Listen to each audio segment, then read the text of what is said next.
designed so the chancel could continue, and of course music, concerts, and things of that sort. We had a visit once from the architect of the original building, Richard Neuter, who was a very, very famous architect. He's died now, but there have been books written about him. He was of the Bauhaus school from Austria. And his idea was to build a building for the use of the people. So it was supposed to be sort of a translation of life to everyday use, and everything was supposed to be convenient for everyone. Well, Mr. Neuter came around looking at the church, and I suppose he just wanted to make sure that we were keeping it up. And he was in that little area that we used for the choir, which was just one step up at the end of this small room, which was our sanctuary. And then he went from that out into what used to be the office, which was one step down, and the poor guy almost broke his neck. So I was wondering about his philosophy of building, for people's health. That's not to denigrate that great artist, but that was the one little episode of Richard Neuter. Oh, there are many, many minutes. How many more minutes? Then we came to this marvelous structure and edifice. And I don't know whether people realize it, but of course there's this embankment here, and what they did was to build a big place out and build a huge wall there, which really is the retaining wall for your patio area at the upper level, and all the concrete in and so on. And one day I was down around here visiting and just sort of checking out what was going on, and I saw the electrician. He was putting an outlet backstage, and he put it on at floor level. Now, I said to the electrician, I said, you better check your plans. There's going to be a stage here, and that outlet needs to be about 4.5 feet. And, well, to be sure, and I just wondered whether anybody here has to do with electrical work, whether you still have to crawl under the stage for that. but you might have. So if you don't have to, and that's your job, whether you can thank me for my having that.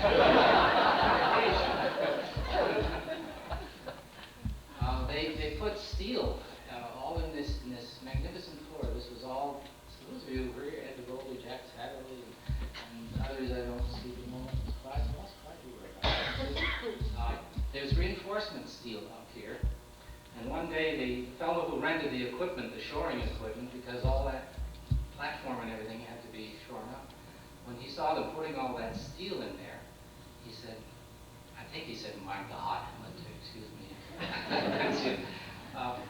He said, there's more steel in that floor up there than they put in the earthquake-proof skyscrapers in San Francisco. And to be sure, there are 96 tons of steel up here. So if the roof ever caves in because of the steel and all that weight, it's really magnificently well built, this building. And then, of course, there's the anchor at the corner there where you go down even a little more. But it was a great experience to see this fine structure being accomplished. And I believe I'm correct in saying that the architectural house that did this building, engineered it, and designed it, and all that, this is the only church they ever built. And it's a great house. They had done the American Embassy at Jakarta. They've done a lot of work at Long Beach State and Claremont colleges. They have done the Below stores and some automobile agencies and the whole Long Beach marina area, municipal area, and so on. So really, it's a great house. If I'm a little hoarse and my throat is a little dry, I have to tell you that 2 weeks ago I was involved in a drug-related sting operation. And you know that when the authorities start coming in on you, you get a little dry in your throat and so on. So, actually, I had a bee sting. And I went to the clinic because I was swelling up a little bit. Bees and I don't get along very well. I think the bee thought I was after his honey, but I really wasn't interested in her. So they prescribed some kind of medication that left me with a very dry mouth. And so, of course, so a couple of weeks ago, I told my congregation this same story. And it's a true story. If you don't believe me, I'll let you look at the medical record. But I told the congregation the same story, and I said I stopped taking the medication Saturday morning so that I could speak on Sunday, but probably you would rather that I had continued the medication. And talking about worship services, I noticed, Jerry, that you sing all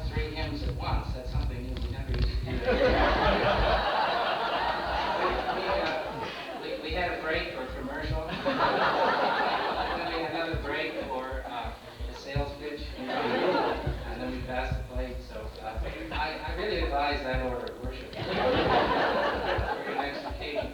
I was saying to somebody the other night here when they said, well, we haven't seen you for so long. It was 5 years ago that I was here. And so I said, well, if you would have your anniversaries every 2.5 years, you'd see me more often. But it really is wonderful to get back each time.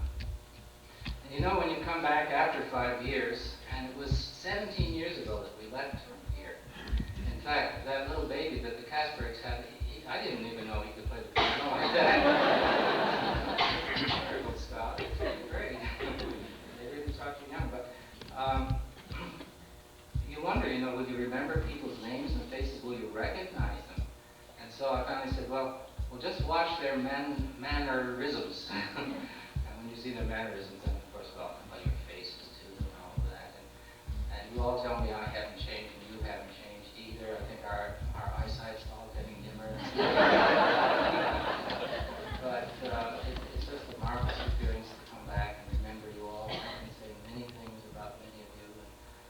I just look around the room and I remember marrying these people with help. And Campbell's and all the work that Jack did on the building. And he was a real pusher, and that's why it's done, and done so well with great expertise and care to detail. Devoted to thank for that, and many others. And some are gone now, as you know. Malone and Bill Pettipies. Those of us who knew them think of them very much. And the remaining ones, the survivors of their families. And then there were those of you who came, and Jerry, you did the right thing to wait a year until after I left. But it's wonderful to know the church goes on and grows. And I think maybe some of you in the very early days, Tom will remember this. This was told to me. When it was determined that there might be a church in this area, that was before the Rolling Hills Church started, because that church started when this was 4 years old. We thought there should be a witness for Methodism here. So the way to go about things in the Methodist Church is to get the experts in, those who make the surveys and have all the demographics and all the other types of things, all the other Devon's things. And John Mixon from Claremont came over and looked at everything, and he said, it'll never amount to anything. And they said, well, why not? Well, the church has to be in the center of a radius that describes a circle. And what's out there? You're right on the edge. Half the congregation will never even come.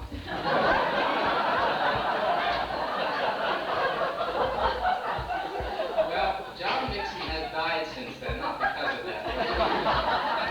And I think that if John Mixon were here today, he will see all these mermaids out here and all these big fishes that Orly and others of you caught.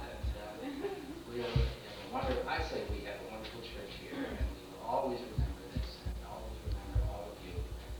And many, many more things, and aren't you glad I wasn't here along with, because I'd still be talking. Thank you very much.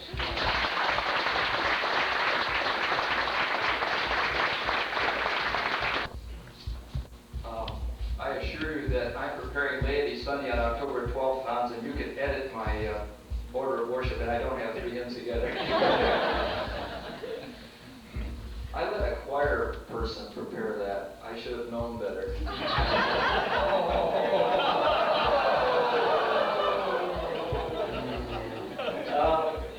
Last but not least, Bob Feldman and Fran, would you stand for those who don't?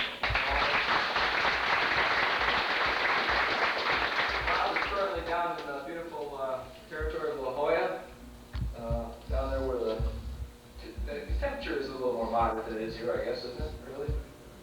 Yeah. It's hard to say that it's any better than here, but I guess it is moderate. But I got a chance to meet Bob also at the annual conference this year. Ruth Giarsi, who's not here with Paul, was the first to introduce me to Bob. And in a little of the research that we've done on Bob and Fran, I found out that when I saw Bob, I thought he looked like he could have been athletic a few years back, and I found out that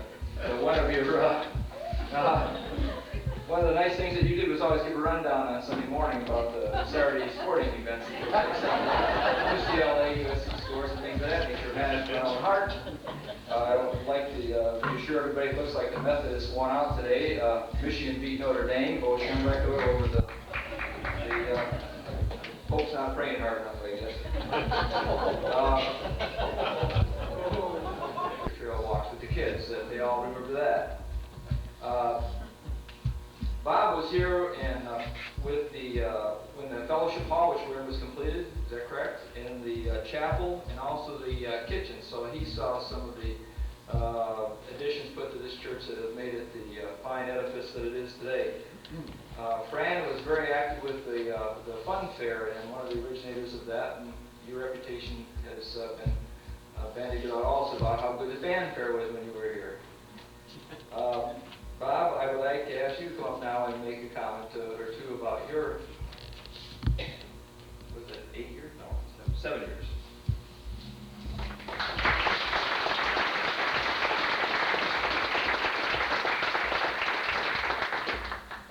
Well, it's very good to be here.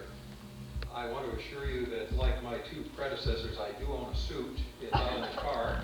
I didn't realize this was a dress-up occasion tonight, and I came directly from a meeting which will indicate to you how important you are. I happen to be a member of the board of the La Jolla YMCA, and have been for about 5 years. And today we had our annual retreat and planning session at the Rancho Bernardo Inn, which is a very lovely and beautiful place. And one of the owners is a member of our board, and we were being treated to the whole day, and including dinner tonight, dancing, and all the goodies that go along with it. So I cut out of there as late as I could, picked up Fran and headed up here dressed as I am now. And I want you to know the great sacrifice that has gone on. The other part of it is that our young son Paul has been home from college for 2 weeks, and he's leaving tomorrow. And so we said our goodbyes this afternoon rather than waiting till tomorrow afternoon. So those of you who remember little Paul will now know he's about 3 inches taller and about 40 pounds heavier than I am. But he's a big, good kid who's doing well in school, and we're very, very proud of him. Also had the pleasure today at that board meeting of sitting next to my oldest son, Mark, who is being inducted as a new board member of that same YMCA in La Jolla. And they picked him because he's an architect, and I suspect there are some architectural needs in the future. Many of you know that board members are often picked for specific skills and gifts that they bring with them. But as far as I know, we're the only father and son team on the YMCA board there, or any that I know of. And I sat on the Torrance YMCA board for a few years here while serving at the church. And it's just a good experience. Now, things have changed a little bit. You have drapes up at the windows.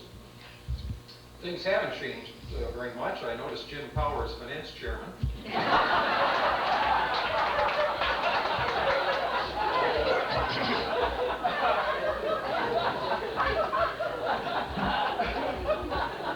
The years pass and people do grow. I remember visiting Scotty Casbrick in the hospital within a few hours of his birth. And he wasn't very big at that time. He was just a teeny tiny. And look how he's grown. Great. Good to see him grown up. It was informational to discover why our first pastor did not become a professional football player, but rather went into the ministry. If he can't catch a pass with one hand, and if his little finger gets hurt on a dinky little thing like that, you don't belong.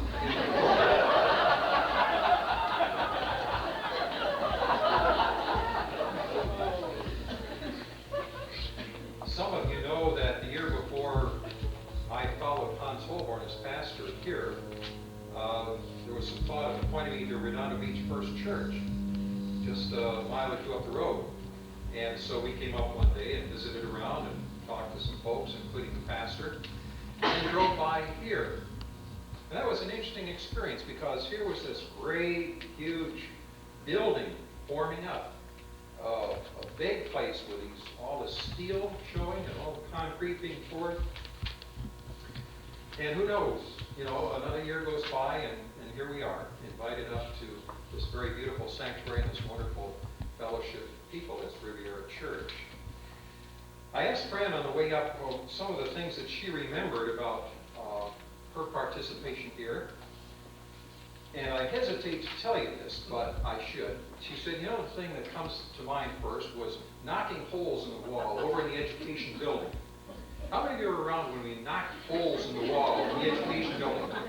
Because that world-renowned architect who designed the building never put any windows in there. And we began to feel after a few years that some windows would let in some light, make it feel barrier and so on. So one of the happiest things that some folks got to do was take big hammers and crowbars and crack holes in the walls over there, and then eventually the windows were put in. Fran also, in addition to this destructive side of her character,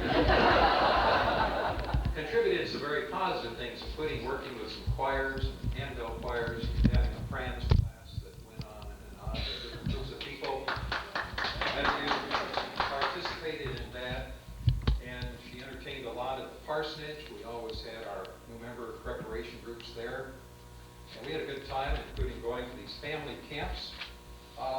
One of my happiest memories was of those family camps at Cedar Glen and Lazy W, going down with large groups of people and just having wonderful weekends there. Including that experience, I think it was at Lazy W where we had a baptism or two, remember that? Of the Hollis's children. That was a very special sacramental kind of an occasion in a very beautiful setting. When we think of Riviera, we think of a beautiful group of people and a very beautiful sanctuary. This is certainly by far the most outstanding sanctuary and setting for worship that I've ever experienced in my ministry.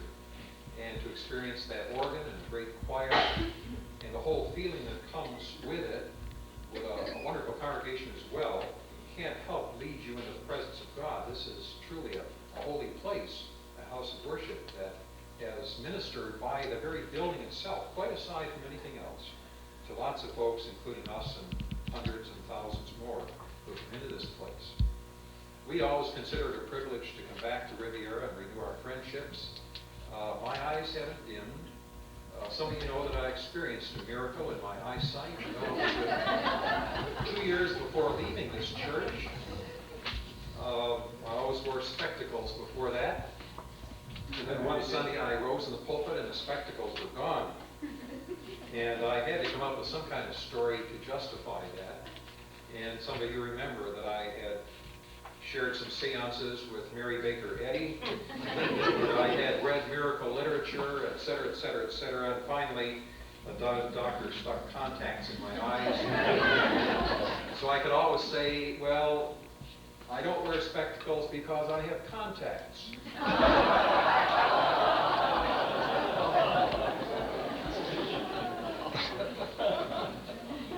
We're enjoying this weekend here and cherish the time to be with you.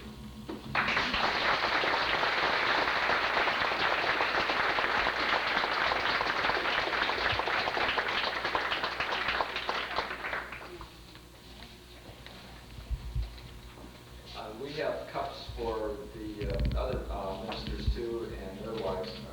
Not their wives, I guess this is the ministers. Milt, where are you, Milt? You just got up and left. You just got up, huh? Okay. We have a special presentation that for our current pastor and associate pastor, we have a couple of special items for them, and if Orly and Bert would come up here for a minute, we'd like to make a presentation to them.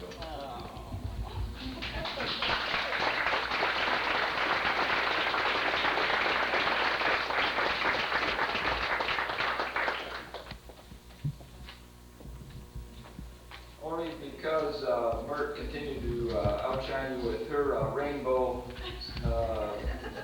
robe, we felt it was appropriate at its 30th anniversary to add this to your robe collection. Congratulations.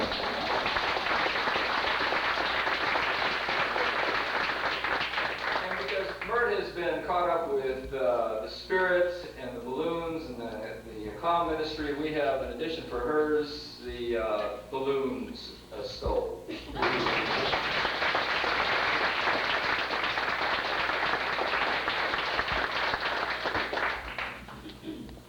Really not doing too bad on time. recap, make sure that everybody understands tomorrow we're going to have our big luncheon after the service, and the ministers that gave a little recap here tonight will be speaking from the pulpit tomorrow, and we invite everyone to be there to hear them.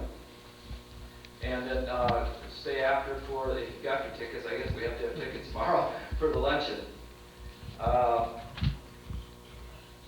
No Methodist function would be complete without a luncheon of some sort or a buffet, and obviously after ours tonight we're going to be indulging in an immense amount of calories based on what I see on the table back there. But I'd like to close with a thought. Not necessarily a prayer, but a thought. And Riviera, as many of you know who know me, has meant a lot to me, not just the church, but the people. It has been a place of refuge and comfort to me and my thoughts, my family and Carolee. We've enjoyed all the time that we spent here and all the people. And I was searching for some way to end this evening and put that thought together that maybe that's a little bit better than I could use my own words, and I ran across a poem that I thought might just sum it up, and it's not long. And this is our church, and it's the way I feel about it.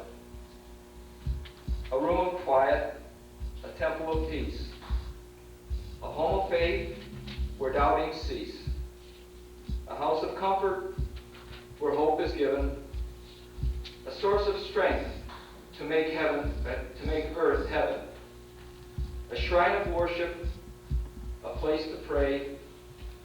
I found all this in my church today. Thank you.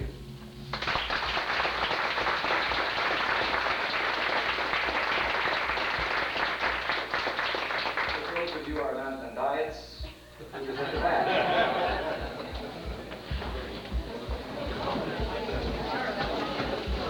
A lot of temptation.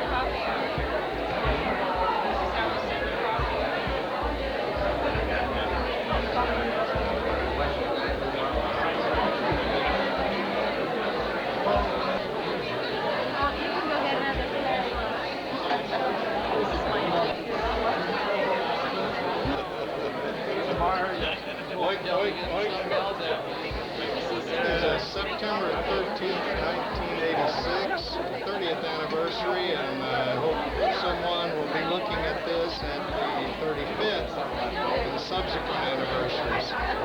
What's on now? It's Frank and Jenny Herbert. Look at this. Look at Christy Spoon. First in line. All right. Trying to record who was first at the cookie table.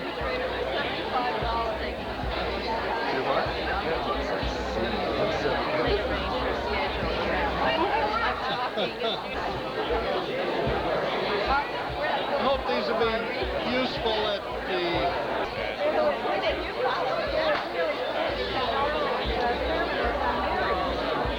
We were leaving church. Hello, how are This you? is for the next reunion. The next reunion, 2.5 I years. understand we're going to be on video cassette the next time we have a reunion. I hope it works out. No, my name's Joe Fisher. Building, and we all know with folding chairs. They were having a I know. We built so many churches. Think about, wasn't that great? They're going to make the big I'm announcement. getting old and I don't do it. Big announcement will be Prince Edward. We were acting then and doing things. This is for the next reunion, Jack. Oh, fine. Uncle Ron. Anything in the whole world It was a tremendous for those experience. experiences. It was truly great, very rewarding thing. We were very This is our first WSCS president when we Is formed. that a fact? That's right.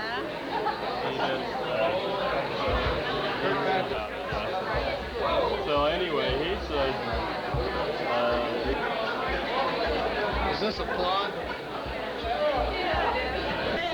Is your dad? See, my ear didn't roll great. Come on, Fran? Try it, you like it.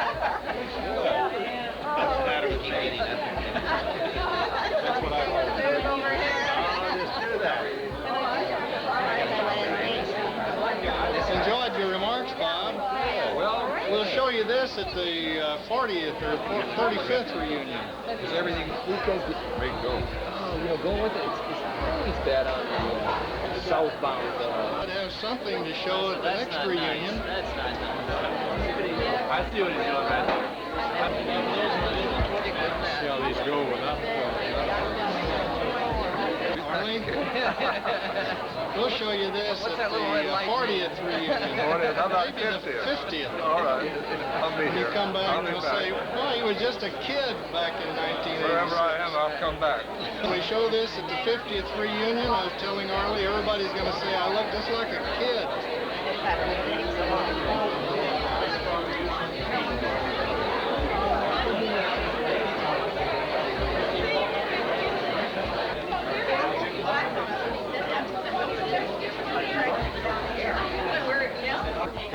Oh, everybody smiles so nice. Isn't that typical?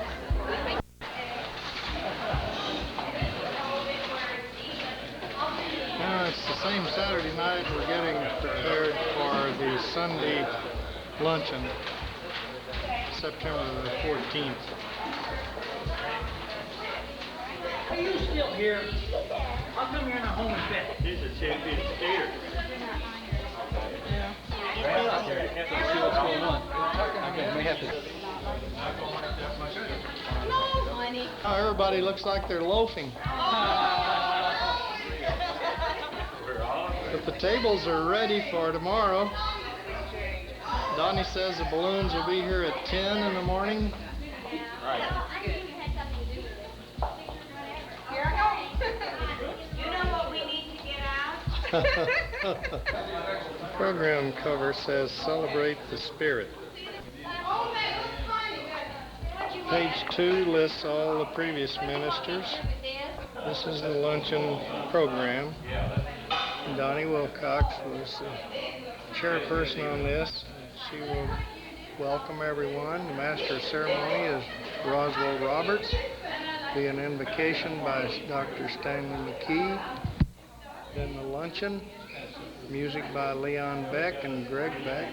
Presentation of the anniversary cake by Jerry Smith, who is the 1986 lay leader, and Carol E. Smith, Pat DeVoli, director. The proclamation by Katie Geisert in honor of our 30th anniversary. Then there will be introductions by the Master of Ceremony. We'll sing songs that were first sung at the first meeting that we have records of this church. There will be some words by our guests. Be a benediction by Arlie White, and then a balloon release. That's our program. We have a catered luncheon. This is a historical document prepared by Al Satterberg and by Arthur Dalton. The brochure contains photographs of our former and current ministers. Historical narrative covering the 30 years from 1956 to 86. A list of all the associate and assistant ministers and lay leaders. And a chronology of major events covering the 30-year period. For a minister to speak for just 7 or 8 minutes. But we haven't, and these persons who come back have honored us by their presence. And last night we heard some of the experiences that they had while they were part of this congregation. And those who were part of that time remember along with them what those days were like. And today we're looking for the future to try to tap the experience, insight, and wisdom